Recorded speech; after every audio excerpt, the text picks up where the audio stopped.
Buenos días, profesores, alumnos, ponentes y observadores en general. Mi nombre es Vanessa Muñiz. Sean bienvenidos al tercer día del 11º Foro Económico de la Escuela Superior de Comercio y Administración, Unidad Santo Tomás, ante la situación económica en México. Bien, siendo las 8 de la mañana, hacemos la invitación para dar inicio a la ponencia magistral Gasto Público del Uso al Abuso, presentada por la contadora pública Angélica Patricia Manrique Hernández, y quien moderará las dos ponencias magistrales el día de hoy.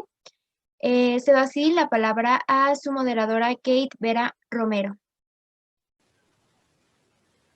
Bien, buenos días a todos los asistentes. Las ponencias magistrales que están presentándose el día de hoy son las siguientes. Gasto público, del uso al abuso, impartida por la contadora pública Angélica Patricia Manrique Hernández, y Economía Conductual, impartida por el maestro en Ciencias Juan Ariosto Palacios Vázquez. Se informa a nuestros ponentes que recibirán un recordatorio no verbal para comenzar sus conclusiones a los 20 minutos cuando completen estos 20 minutos. La siguiente señal será la siguiente.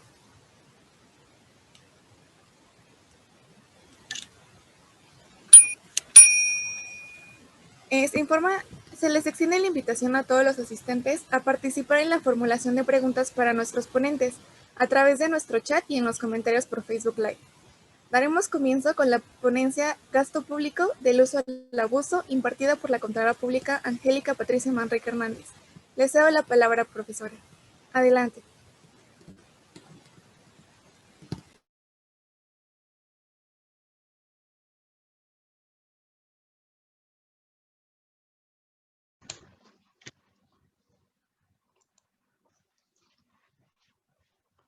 Muchas gracias, muy buenos días, comunidad politécnica, público en general. Pues hoy vamos a tratar un tema interesante que se llama gasto público, del uso al abuso. ¿Por qué nos debe interesar este tema? Bueno, pues porque todos somos parte de él, no nada más quien lo ejerce, que es el Estado. Vamos a empezar con unas preliminares, por favor. El gasto público es la cuantía monetaria, es decir, el dinero que desembolsa el Estado. Para que nosotros podamos tener servicios de calidad, de bienestar social y bueno, los básicos garantizables como lo son la salud, la educación, la seguridad.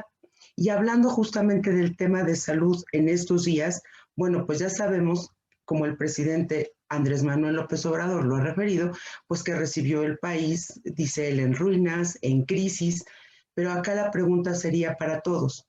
Todos sabíamos que este país estaba así.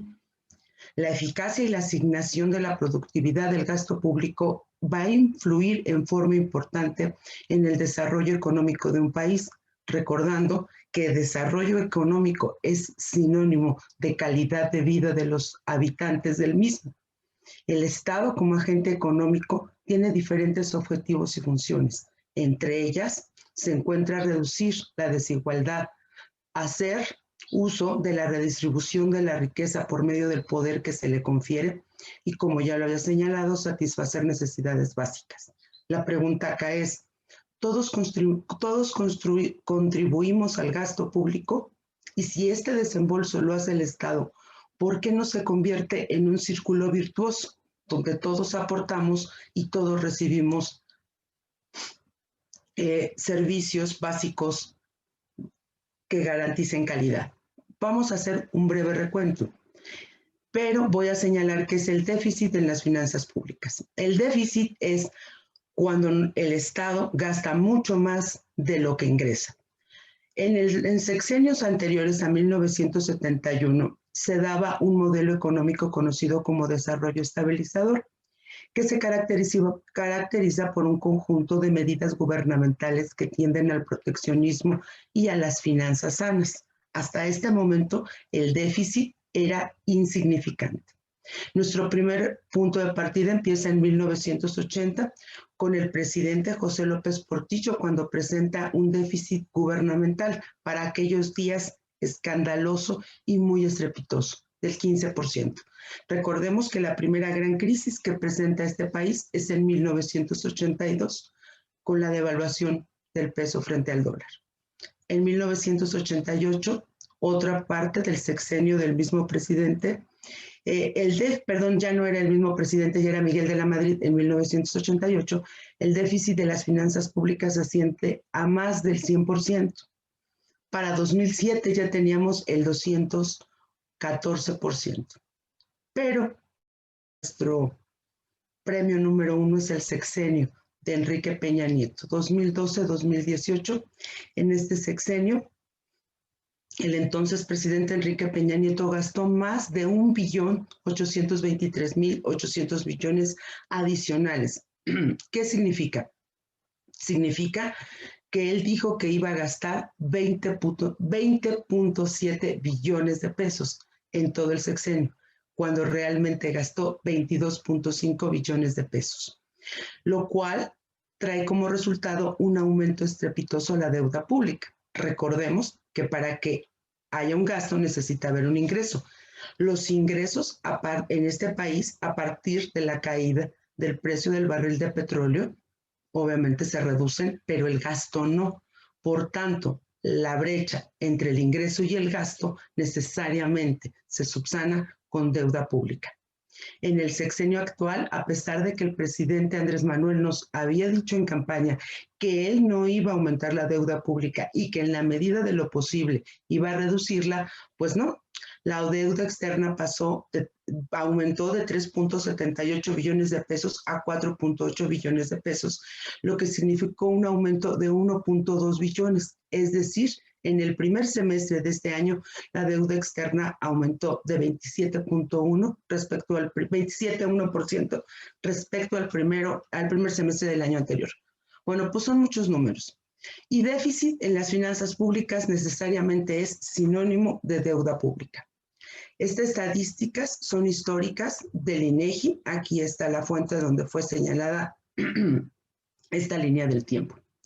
Por lo antes expuesto, podemos afirmar que uno de los pendientes de todo gobierno será, a nivel federal, las finanzas públicas sanas. Debe de haber un compromiso con la transparencia, con la rendición de cuentas, y que cada década, cada expresidente que abandona la presidencia termina envuelto en un escándalo de corrupción, de desvío de recursos, de abuso del erario, de enriquecimiento ilícito, de nepotismo. Pero la pregunta a todas estas irregularidades, bueno, sí, ya las sabemos, tenemos una lista, sabemos todo lo que pasa, pero ¿por qué como país, como pueblo, como población no exigimos nada? No pedimos un castigo, no pedimos que se aumente la pena a quienes incurran en el abuso de confianza, en haberles conferido un puesto público para gobernar y no para su bienestar. Pero la pregunta acá será la primera: ¿en qué grado es perjudicial que exista déficit en las finanzas públicas? Pues muy sencillo. El saldo histórico que hemos tenido hasta hoy en la deuda pública, bueno, pues la gráfica es elocuente. De 2010 a 2020 tenemos un aumento de la deuda pública. Acá son 12.07, aclaro, cifras en billones de pesos. Algo así como 465.000 millones de dólares, si buscan en otra estadística. Bueno, pues este aumento estrepitoso de la deuda desde 2010 a la fecha, 10 años, se triplica en 10 años la deuda. A todos los mexicanos nos tendría que hacer mella y preguntarnos, bueno, ¿y qué va a pasar si aumenta la deuda pública? ¿Qué va a pasar si esta se vuelve impagable? ¿Qué va a pasar si los ingresos del Estado como agente económico no son suficientes en un momento determinado para poder dar el pago? Recordemos también que a mayor deuda, mayor interés. Entonces, aunque no se pida una reestructuración de la deuda, aunque no se pida más crédito, de todas formas la deuda crece, ya que los organismos internacionales de financiamiento nos cobran intereses igual que los países desarrollados. Acá no hay tipos de interés ni tasas de interés preferenciales porque somos un país en desarrollo, porque el Producto Interno Bruto está estancado desde hace más de 14 años. No hay ningún privilegio. Pedimos prestado y pagamos intereses y capital igual que cualquier otro país. La única situación es que acá garantizamos nuestros préstamos con las reservas petroleras. La pregunta es, ¿algún día llegaremos a estar como lo que pasó en Argentina en el 2000, con la impagabilidad de la deuda? ¿Tendremos que pedir una moratoria de pagos?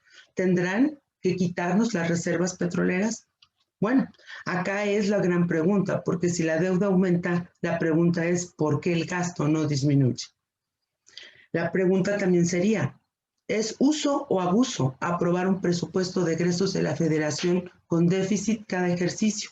En la gráfica que está a mi izquierda podemos ver cuánto es el presupuesto, en cuánto crece el presupuesto cada año y en cuánto se asigna al PIB. Nuestros grandes rubros en los que se gasta son combustibles y energía, protección social, educación y salud.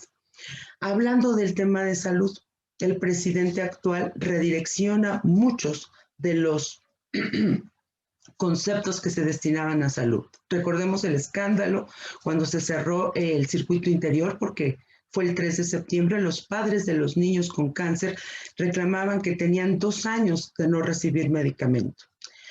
La pandemia solo vino a abrir la caja de Pandora que ya llevaba el sistema de salud, un sistema de salud que ya está quebrado por tantas pensiones que se tienen que pagar. La verdad es que los sistemas de salud se han convertido en el pago de pensiones y no en lo que se debe ser en este momento, ¿no?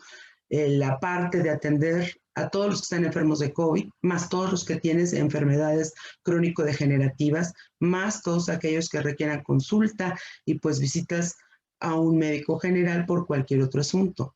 Jamás se va a cumplir. En educación, bueno, pues hoy sabemos que en educación básica el país presenta un retraso significativo. No hablemos de los niveles siguientes. Protección social, yo lo llamaría seguridad, pues México es uno de los países más violentos del mundo, ¿no? El 12 más violento en el mundo. Pero bueno, ¿esto qué nos lleva? Nos debería llevar a reflexionar que es indignante la manera imprudente e insensata como la clase política gobernante maladministra los recursos que con tanto esfuerzo todos los mexicanos cooperamos de manera voluntaria o involuntaria.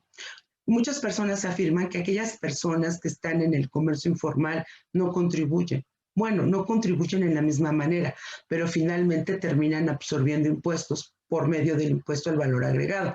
Si bien no contribuyen por el impuesto sobre la renta porque están de modo informal, pero sí contribuyen porque al ser consumidores últimos absorben impuesto al valor agregado. La importancia que tiene una disciplina fiscal en las entidades federativas y en los municipios es imperante. La pregunta es, ¿qué gobernante va a aplicar esta disciplina fiscal que le cueste popularidad, quizás hasta su cargo? ¿Por qué? Porque a los mismos que le ayudan a cogobernar serían los mismos afectados en esta impartición de disciplina presupuestaria. No hay que perder de vista que la corrupción genera gastos y costos monetarios importantes, pero es claro que resulta gravoso y mucho más importante no instrumentar ningún mecanismo de erradicación de la corrupción. El mayor costo que nos estamos pagando ahora es que no hay tasas de crecimiento económico. Solo se está apostando a la popularidad, no al crecimiento ni al desarrollo económico. Siempre le preguntaría al presidente López Obrador, si yo lo pudiera tener enfrente, ¿cuál es su plan? Que lo he buscado en todos lados, estructurado y bien diseñado para abatir el pago de la deuda pública por medio de una implantación de una disciplina financiera fiscal en el recorte al gasto público. Con que él se recorte el sueldo no es suficiente. Tiene hijos que en su vida han trabajado, tiene diputados, senadores federales y locales con sueldos estrepitosamente altos. Tenemos una clase legislativa millonaria, mientras que los sectores básicos están totalmente descuidados. ¿Cuáles son nuestros problemas? Pues muy sencillo. La corrupción que se apoya en una clara impunidad en el sistema de justicia. No hay castigo. Hemos sabido de caso tras caso que pisan la cárcel 1 o 2 años y están fuera. Hablemos, no sé, desde el caso de hoy, que es Rosario Robles, que está ahí por algún caso de desvío de recursos. Va a estar en la cárcel un tiempo y va a salir. Tenemos al comandante Cienfuegos, tenemos a Duarte, tenemos al mismo Carlos Salinas de Gortari, tenemos a Enrique Peña Nieto, que se le comprobaron desvíos de recursos, y no hay castigo. Su única solución es ir al extranjero y pues desde allá observar el daño que han hecho sin ningún remordimiento. La falta de interés legítimo por los legisladores para revisar y depurar el gasto público, en promedio, nos ha dejado lo siguiente: 1 de cada 4 pesos de las entidades federativas que se ejercen está en el pago de servicios personales, recursos materiales, papelería y productos de impresión, servicios de limpieza y mantenimiento. Y aquí sí me gustaría hacer un gran paréntesis. Actualmente el gobierno federal ha dado a la tarea de obtener los servicios, sobre todo de limpieza, por medio de empresas de outsourcing que no garantizan ningún beneficio laboral a sus empleados. En la ESCA sabemos que hay personas de intendencia que no cuentan con servicios de salud pública, a veces ni les pagan a tiempo, y en la pandemia actual me parece que los están haciendo ir. No sabría si de una manera escalonada, pero ni siquiera se preocupa el gobierno federal por saber que, aunque no son trabajadores directos del gobierno, reciban toda la protección como caretas, cubrebocas y material de limpieza. En la ESCA hemos tenido decesos de estos servicios generales y sobre todo en el área de limpieza y mantenimiento. Al final del camino todos observamos, pero si nadie actúa, todos terminamos siendo cómplices de la misma situación por la indiferencia que presentamos. Por esta razón es importante analizar para eliminar partidas y egresos innecesarios, así como prestaciones onerosas y la duplicidad de las partidas. Soluciones, todos las sabemos, para crecer y además diferenciar claramente a México en el ámbito mundial. Necesitamos reducción en el gasto público urgente, erradicar la corrupción y reestructuración de la administración pública. Dudo mucho, de verdad, que puedo apostar que en este sexenio eso no va a pasar. No va a haber un recorte significativo al gasto público, porque acá también habrá otra pregunta. Se dejó inconcluso el proyecto del nuevo aeropuerto en Texcoco por 1000 razones. Bueno, y todo ese dinero que ahí ya se tenía invertido por una razón o por otra, ¿cómo se piensa recuperar? ¿Cómo piensa el presidente regresar ese dinero para que pueda ser gastado quizás en el otro? ¿Va a vender el terreno? ¿Lo va a seccionar? ¿Va a ser un parque? ¿Qué no nos ha dicho? En estas administraciones todo el tiempo es lo mismo, dejar obras inconclusas. Si nosotros pudiéramos sacar un gasto y un presupuesto de todas las obras que están inconclusas entre puentes, caminos, carreteras, aeropuertos, escuelas y hospitales que quedan en obra negra o que falta un pedazo, ¿cuántos millones o billones de pesos hay ahí literalmente tirados y estancados porque no se quiere concluir el proyecto, porque de un sexenio a otro ya no fue conveniente? Bueno, en este caso la conclusión sería: las anomalías en que incurren los gobiernos con el erario deben servir como fuente de información para que la ciudadanía abra los ojos y, en la medida de su participación activa y comprometida, actúe para corregir la ineficiencia y el abuso de la administración del dinero. Del pueblo también tiene que exigir calidad y excelencia gubernamental para terminar con la irresponsabilidad en el manejo del gasto público y así, cuando menos, con nuestra actitud poder lograr un cambio. Es increíble pensar que en cada conferencia mañanera hay que aguantar todas las incoherencias que nuestro presidente nos cuenta y todavía hay que aplaudirle porque, bueno, es popular. Me encantaría cerrar con esta frase que dice: locura es hacer lo mismo una y otra vez esperando obtener resultados diferentes. Albert Einstein. Estas preguntas las dejo a la consideración del público y de la audiencia que hoy nos acompaña, porque está haciendo exactamente Andrés Manuel López Obrador lo mismo que los otros sexenios. Y todo el mundo lo va a defender diciendo: sí, pero no con la misma intensidad, sí, pero no con el mismo despilfarro, sí, pero sigue pidiendo deuda. No hay un recorte en el gasto público. A lo mejor nos va a endeudar menos, pero nos sigue endeudando. El punto no es menos, el punto es nada o pagar la deuda. La pregunta acá será, ¿realmente somos un país independiente? ¿Tenemos los gobernantes que merecemos? O simplemente al escuchar este tema vamos a decir, pues a mí la verdad que el tema no me interesa, ¿eh? La deuda pública crece de manera alarmante, pero pues al final del camino algunas personas dicen, no es mi problema, yo con que reciba mi sueldo a tiempo es suficiente. ¿La indiferencia es nuestra única respuesta? Pues muchísimas gracias por su atención y espero haber contribuido en una pequeña reflexión para el gasto público y la deuda externa, la deuda pública. Muchas gracias. Profesora, muchas gracias por su participación. Damos comienzo con la ponencia a continuación. Economía conductual, impartida por el maestro en ciencias Juan Ariosto Palacios Vázquez. Le cedo la palabra, profesor. Adelante.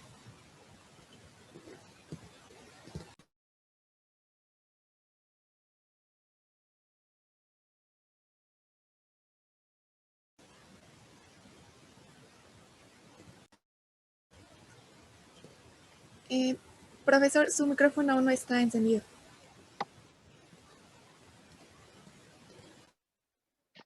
Buenas tardes, jóvenes. Placer para mí estar con ustedes y vamos a platicar acerca de una de las cambios que tiene la economía, cómo va evolucionando la economía como ciencia. Recordemos que la economía es una ciencia social que por sí misma da verdades, da conceptos pues relativos y limitados. Para poder entender cómo está nuestro entorno social, es importante vincular la economía con otras ciencias, matemáticas, lógica, historia, política, entre otras. Vemos cómo a través de la historia, la manera de entender el comportamiento económico, el comportamiento de la sociedad, va evolucionando. Veamos. Primero, definimos que con la economía del conocimiento, del comportamiento, que tratamos de entender cómo se comporta de manera racional las personas. O sea, ya estamos vinculando la economía con otra disciplina, la psicología. Y pues estamos viendo cómo se comporta la sociedad desde el punto de vista neoclásico. Ellos decían que la oferta agregada tiene este comportamiento, ¿no? Y de que si queremos impulsar más empleo, es necesario aumentar la demanda agregada. Lo que estamos viendo aquí pues, es un problema inflacionario. Pues esa es una limitante de la corriente neoclásica, ¿no? De que pues lo que se busca en un momento dado es estabilizar los precios y al estabilizar los precios afecta la demanda agregada. ¿Qué es lo que nos estamos dando cuenta? De que tanto las personas que están en el gobierno como las personas que están del lado de las familias, del lado de las organizaciones, tienen que tomar decisiones en forma tal que buscan solucionar problemas que se encuentran en ese momento histórico. Por ejemplo, en 1982, desde los 80 al 87, el problema cuál era en ese entonces. El problema que se encontró, pues es el incremento de precios, ¿no? Lo que vemos, en este aspecto, los neoclásicos tienen razón. Es muy difícil aumentar en el corto plazo la oferta agregada. Para que puedas aumentar la oferta agregada, tiene que un tipo. Entonces, ¿cómo controlaron la inflación? Disminuyendo la demanda agregada. Pero ¿cuál fue el otro problema que se generó con la crisis del 87? Pues ya a partir de los 90, del 2000, pues ya la inflación se logró reducir en menos de 2 dígitos, ¿no? Ya tenemos niveles inflacionarios más bajos que de aquel entonces. Sin embargo, pues ¿cuál fue el nuevo problema que se dio en la crisis de los 90, ¿no? A la fecha, pues ese problema del desempleo, ¿no? Ahorita es lo que estamos enfrentando, no nada más el desempleo, ¿no? Sino el incremento de las personas que por necesidad tienen que trabajar en la economía informal. Entonces, muchas cuestiones no se pueden explicar directamente con lo que nos ofrecen las diversas escuelas, ¿no? En este caso, pues es un modelo neoclásico, ¿no? Bueno, entonces podemos retomar la escuela de Keynes, ¿no? Dices de que pues este es el nivel de la oferta, pues hay un nivel de desempleo. ¿Qué hacemos? Aumentamos la demanda agregada. Entonces, con Keynes, lo que se logró resolver fue el problema del desempleo.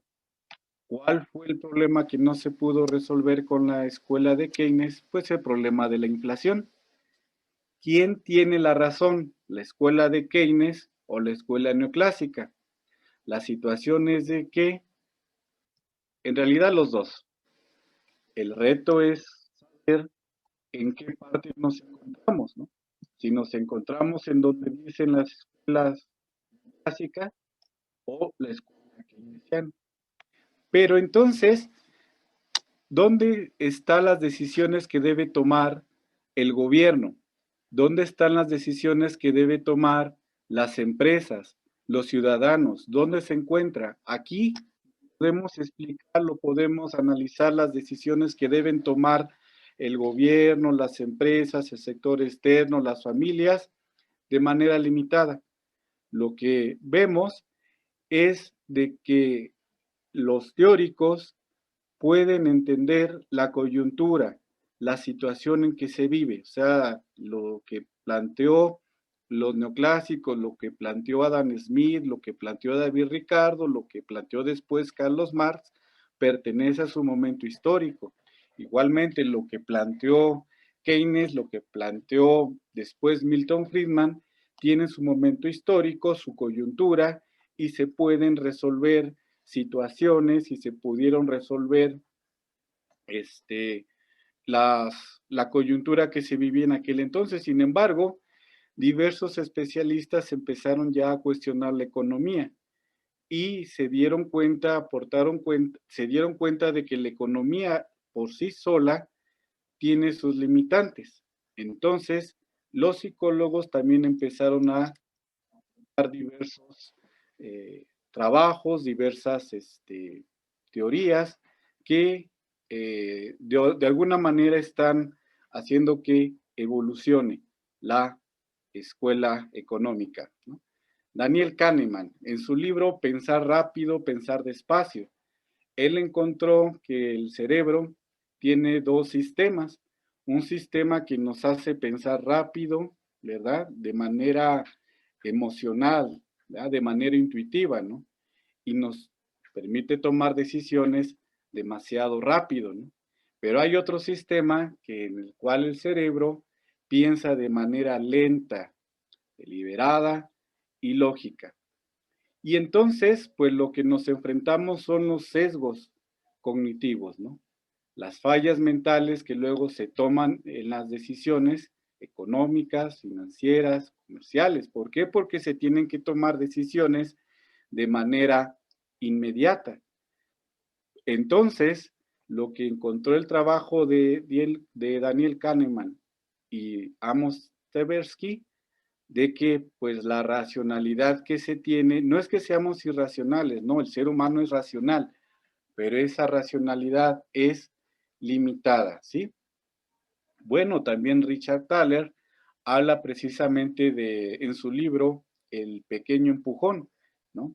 Ahí lo que nos proponemos es precisamente encontrar diversos mecanismos de valorar opciones, ver cómo podemos observar el comportamiento tanto del gobierno como de las empresas, como de las familias, para que así, por su parte, el gobierno adopte políticas que den incentivos, pero que también las personas no se sientan, digamos, coaccionadas o que no vea limitada su libertad. Se dice de que Barack Obama empleó la tesis de Richard Thaler, los 3 premios Nobel en ciencias económicas, ¿no? Bueno, ¿por qué podemos que vincular la cuestión neoclásica, la cuestión keynesiana en los modelos económicos? Bueno, pues porque los modelos económicos permiten mejorar los pronósticos del comportamiento, ¿no? No nada más del consumidor, sino también de las empresas, de las organizaciones. Sea que conforme vas adquiriendo conocimientos, conforme vas adquiriendo experiencia, la capacidad de pronósticos es más fuerte, ¿no? ¿Qué nos permite la escuela neoclásica? Bueno, hacer pronósticos conforme las variables de oferta-demanda. Pues sí, pero el hecho de que entendamos los precios, los costos, las cuestiones tecnológicas, las variables que inciden sobre el comportamiento del mercado, no nos libera de cometer errores, ¿no? Sabe que el comportamiento racional, pues sí, tiende a ser idealizado. ¿Por qué? Porque estamos trabajando con datos esperados, ¿no? O sea, ya es una crítica que se hace a los modelos macroeconómicos, ¿no? De que hacemos pronósticos en función de datos pasados, de datos anteriores. Sin embargo, esos modelos, pues, tienen la limitante de que hoy día tenemos un mundo que transforma más rápidamente y suceden cosas que no se esperan. Y precisamente esos eventos, esas circunstancias que enfrentamos, nos dan los elementos para aprender y tomar decisiones ya más racionales. Entonces, prácticamente estamos enfrentando lo que son los sesgos, ¿no? De que tenemos una idealización, ¿no? Tenemos una cuestión ideológica, ¿no? Volviendo al ejemplo de la ponente anterior, pues sí, precisamente se tenía un ideal, ¿no? Se inicia una nueva política, una nueva gestión, se esperaba, se idealizaba, ¿no? Que ya somos un gobierno, ya tenemos un gobierno de izquierda, ya las cuestiones, va a haber un mejor bienestar social, va a ser más benéfico para todos. Pero pues sí, una cosa es lo que se idealiza y otra cosa es la realidad.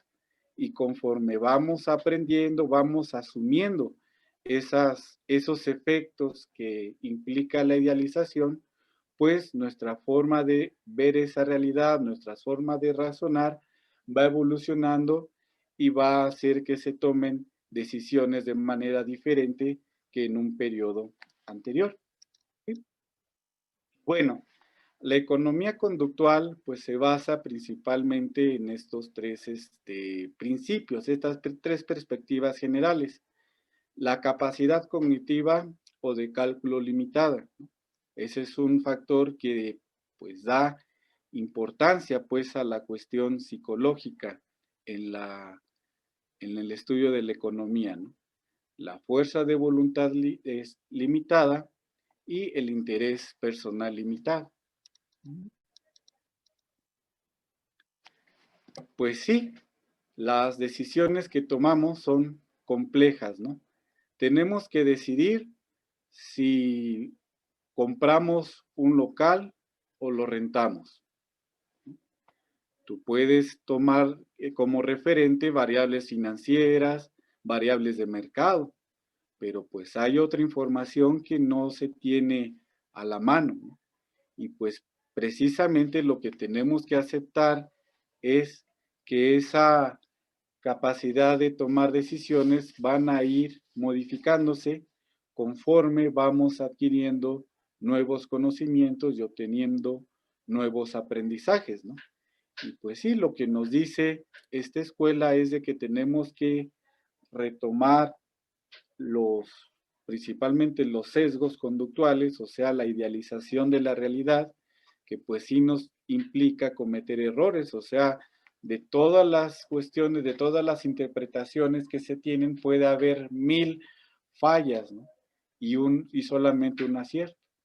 Y pues también podemos tomar decisiones en materia política, en materia empresarial y como consumidores que pues puede ser errónea, puede ser equivocada, ¿no?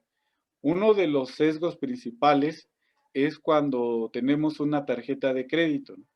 Comúnmente cuando nos otorgan un crédito, nos idealizamos, pensamos que ya tenemos más dinero y no, en verdad no tenemos más dinero.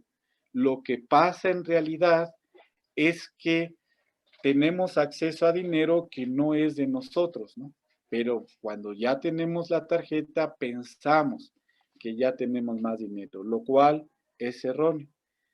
Conforme vamos aprendiendo, bueno, pues ya adquirí el compromiso, tengo que pagar esa tarjeta de crédito, la pago, pero pues ya aprendí la lección de que pues el uso del dinero de otras personas en México pues es costoso, ¿no? Entonces yo para tomar una decisión de utilizar el dinero de otras personas, tengo que aprender a demostrar que el costo que voy a pagar por ese dinero es menor al beneficio que voy a adquirir. O sea que si voy a tomar una tarjeta de crédito, no va a ser para hacer un capricho o un gasto frívolo, sino a lo mejor puede ser para pagar la mercancía que puede en un momento dado darme un beneficio. Y eso considerando que pues no es racional financiar un negocio con una tarjeta de crédito. ¿Por qué? Porque la tarjeta de crédito es carísima, ¿no? Es carísimo el costo del dinero y el beneficio que nos da el negocio muchas veces puede ser menor al costo del uso de ese dinero. Entonces, eso es lo que nos permite entender la economía, la capacidad cognitiva, ¿no? También la fuerza de voluntad humana, ¿no? Aquí, pues como estudiantes, ¿no? Hoy, pues este fin de semana voy a hacer la tarea, ¿no? Porque ya la tengo que entregar. Híjole, pero me invitaron a ir a una excursión. Bueno, pues la tarea puede esperar. Y sí, no hice la tarea, me van a poner no el 10, pero pues ya me divertí. Entonces, pues sí, es uno de las claves muy importantes de la fuerza de voluntad, ¿no? Humana que se toman en estas corrientes de la escuela conductual, ¿no? Y pues también los límites de interés personal, ¿no? De que ya no solamente vamos a tomar en cuenta el beneficio propio, sino también que nos tenemos que preocupar por el beneficio de la sociedad. Aquí vinculamos la ponencia de la maestra Manrique, de que no es suficiente que nosotros como personas, como profesores, como profesionistas tengamos un ingreso. ¿Por qué? Porque pues sí, aparentemente tenemos nuestra vida asegurada, lo cual es aparente, ¿no? Recordemos que los problemas de déficit, ¿verdad? Los problemas de deuda implican en la operatividad de las dependencias, ¿no? Muchas dependencias tuvieron que cerrar sus puertas, ¿no? Y muchas personas que eran empleados de gobierno, pues ya tuvieron que pasar a la economía informal, ¿no? O autoempleo, ¿no? A la economía del autoempleo, ¿no? Entonces, lo que ocurre es de que los problemas sociales, los problemas que se tienen, pues no nada más es para las personas que no tienen empleo o las personas que dejan de percibir un ingreso, ¿no? Sino que también afectan la seguridad de las personas, o sea, reconocer de que para que tú estés bien, o sea, nosotros como personas estemos bien, pues también necesitamos que las demás personas estén bien, ¿no?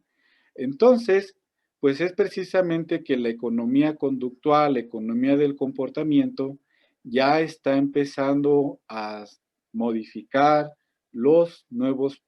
a modificar las escuelas económicas, ¿no? Las escuelas de más corrientes, neoclásica, estructuralista, keynesiana, monetaria, ¿no? Y que se tienen que ir combinando, se tienen que ir relacionando. En realidad, no hay una conclusión que podemos decir de que ya tenemos una conclusión de esta teoría. Es una invitación a que todos nosotros estudiemos ya la economía del comportamiento y en un futuro dar aportaciones, ¿no?, que vinculen aspectos del comportamiento y que nos permitan identificar sesgos para poder dar mayores elementos en la toma de decisión. De hecho, ya los planes de negocio que se hacen en diversos países como Estados Unidos ya deben de tener también un estudio del comportamiento del consumidor. Un ejemplo, pues, son los sesgos conductuales. Se invita, pues, a que leamos los libros de economía psicológica de Thaler, de Pensar rápido, pensar despacio, de Kahneman, entre otros. El pequeño empujoncito de Tversky, y a partir de esas lecturas seguir comentando y seguir incursionando en estos nuevos temas. O sea, la economía es dinámica.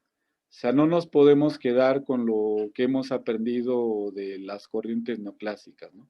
Se tiene que seguir estudiando, analizando las ciencias económicas. Por mi parte, agradezco su atención y quedo a sus órdenes.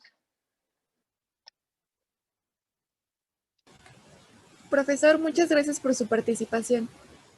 A continuación, daremos inicio a la sesión de preguntas. Para la profesora Manrique, en Facebook nos preguntan: ¿la polarización de la población cómo afecta en estos temas? ¿La polarización? Sí, la polarización. O sea, ¿te refieres a que entremos en polémicas, puntos de vista diferentes? Así es. Ok, pues la polarización significa, yo creo que muchas personas hasta el momento no pueden concretar la idea central de lo que se trata el gasto público, la deuda pública, y con que escuchen un discurso donde el presidente diga, vamos bien, no pasa nada, el país va caminando, vamos hacia adelante, no se interesan por ir más allá de las palabras, le otorgan toda la autoridad y que lo que el presidente dice pues está muy bien, pero también hay que investigar, a todo el mundo hay que darle pues el beneficio de la duda. La polémica está en que si unos decimos que está bien y otros decimos que está mal, nos podemos dividir por entrar en polos opuestos en opiniones. La verdad solo es una. Los números son fríos, no mienten, y pues ahí están las estadísticas. No se trata de venir a hablar mal de nadie, ni se trata de poner a nadie mal, porque mi recorrido, bueno, pues ha sido por todos los presidentes, priistas, panistas, y ahorita el mismo Andrés Manuel. No debería haber polémica, no nos deberíamos dividir como sociedad, deberíamos estar unidos, atentos y conscientes del problema que estamos pasando con el aumento de la deuda pública y que tenemos que exigirle al presidente no más el presupuesto de egresos de la federación con déficit. Tiene que haber un recorte, tiene que haber una disciplina presupuestaria, empezando por diputados, senadores y partidos políticos. No debería haber polémicas. Deberíamos de tener un solo pensamiento porque la unión hace la fuerza. Esto. Gracias, profesora. También por Facebook le realizan la siguiente pregunta. ¿Es realmente posible erradicar la corrupción? Y en ese caso, ¿cómo se haría? Sí, tendríamos que cambiar todo el sistema de justicia. Por ejemplo, en Japón, si un funcionario es detectado que ha cometido enriquecimiento ilícito, ha faltado a su cargo como servidor público, lo fusilan. No le dan la oportunidad. ¿Por qué? Porque ha faltado a un cargo que el pueblo le ha dado por medio de un voto. Le hemos dado por medio de un voto a un servidor público la confianza de representarnos y de administrar nuestros recursos para un bienestar y un crecimiento social. Si nos fallan, pues yo creo que debería de haber sanciones de verdad definitivas. Digo, estoy hablando del caso de Japón, pueden checar algunos otros países cómo han erradicado la corrupción. Acá la pregunta siempre va a ser, ¿estamos todos dispuestos a erradicar esta corrupción? Porque si a uno de ustedes les tocaría ser gobernante y tuvieran que sancionar, que castigar y que juzgar a alguien que fuera su familiar, ¿lo mandarían a la cárcel? ¿Lo mandarían a lo que corresponde? Si en caso de haber abusado, pues hasta si le toca muerte, muerte le darían. Porque ahí es justamente donde empieza la corrupción, ¿no? Donde queremos que se aplique una ley disciplinaria, una ley rígida, una ley sin sesgos para todos, pero sí también quiero ciertos privilegios para mi familia o aquellos seres queridos. Yo creo que la corrupción se erradica cambiando todo el sistema de justicia de este país. El sistema de justicia es ineficiente, caro, burócrata y al final no se llega a ningún castigo, en algunos casos. De acuerdo con usted, profesora. Ahora al profesor Ariosto le realizan la siguiente pregunta, también por Facebook. ¿Se puede definir una buena conducta económica personal? Buena conducta económica. En realidad, la economía conductual no se trata de definir buena conducta o mala conducta, calificar la conducta. Simplemente es una rama económica en la cual nosotros estudiamos la manera en cómo las personas toman decisiones. Ver cómo tú tienes que tomar decisiones con información limitada, ¿no? Y cómo conforme vamos aprendiendo, vamos tomando nuevos esquemas, nueva información, pues ya nuestra forma de tomar decisiones va evolucionando. O sea, somos racionales, pero es una racionalidad limitada. ¿Por qué? Porque no somos máquinas, no somos computadoras y no tenemos toda la información que se necesita. E inclusive, si a una computadora le cargas información errónea, los resultados que te va a arrojar es errónea, pero no son de calificación de buena o mala conducta. Eso ya lo estudiaríamos en otras vertientes, ¿no? Moral, ética, pero economía del comportamiento es más enfocado a las decisiones. Muchas gracias, profesor. Siguiendo con la maestra Manrique, la cuestionan también en Facebook. ¿Qué factores o sectores se necesitan aminorar para ir disminuyendo la deuda existente?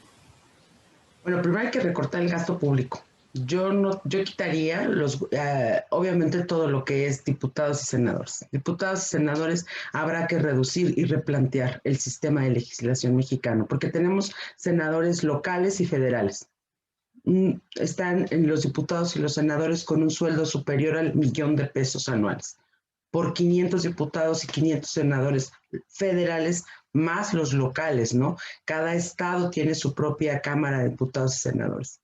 Y la pregunta es, ¿realmente necesitamos toda esta burocracia y toda esta estructura para poder aprobar una ley? Cuando a veces las leyes ni siquiera se pueden llevar a cabo porque el sistema de justicia está entrampado, está sobrepasado. La verdad es que tú pones una demanda y se tarda mucho tiempo quizás en atenderla, ¿no?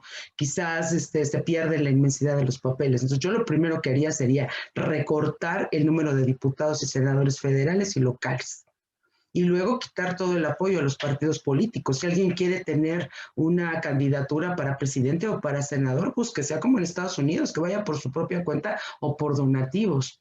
Empezaría a analizar los gastos, como lo comenté en mi ponencia, habría que hacer un estudio en la depuración de gastos, que no exista duplicidad, que no existan sueldos elevados, que no exista también saqueo, porque hay saqueos hormiga, ¿no? Donde muchos servidores públicos se llevan del lugar donde trabajan, pues que el lapicito, que la goma, que el cuadernito, que los útiles de sus hijos, o sea, todo eso finalmente va a caer en el erario público.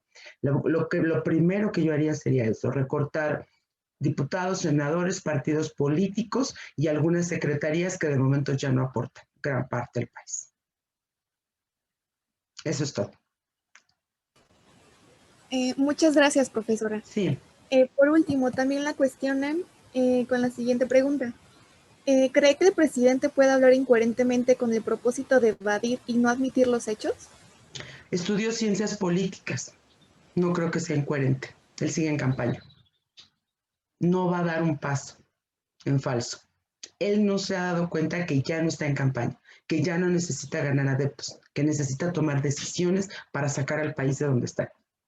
Lo que acá faltaría preguntarnos es, nosotros tenemos que generar conciencia y conocimiento para poderle darle sentido correcto a cada palabra que el presidente nos da. No todo es su culpa. También como ciudadanos tenemos la responsabilidad de formarnos y de tener claro lo que nos está diciendo para poder tener un juicio y decir lo que nos dice es cierto o no. Ahí también no todo es su culpa. Dejarle de aplaudir también sería una solución. Muchas gracias. Gracias a usted, profesora. Bien, siendo las 11:55, perdón, las 8:55 de la mañana, damos por concluida las ponencias magistrales del día de hoy. Agradecemos a nuestros ponentes, espectadores y a todos los participantes del Foro Económico por su participación. Muchas gracias a la contadora Angélica Manrique por tan fructífera y enriquecedora participación. Gracias, moderadora. Gracias al maestro Ariesto Palacios por los conocimientos que también nos compartió en esta ponencia y por sus gratificantes participaciones durante este foro económico. Gracias a todos los alumnos y observadores que están siguiendo las transmisiones de el 11º Foro Económico de la ESCA Santo Tomás, y los invitamos a que se unan a la 7ª mesa de trabajo México en el escenario mundial, que dará inicio en unos minutos.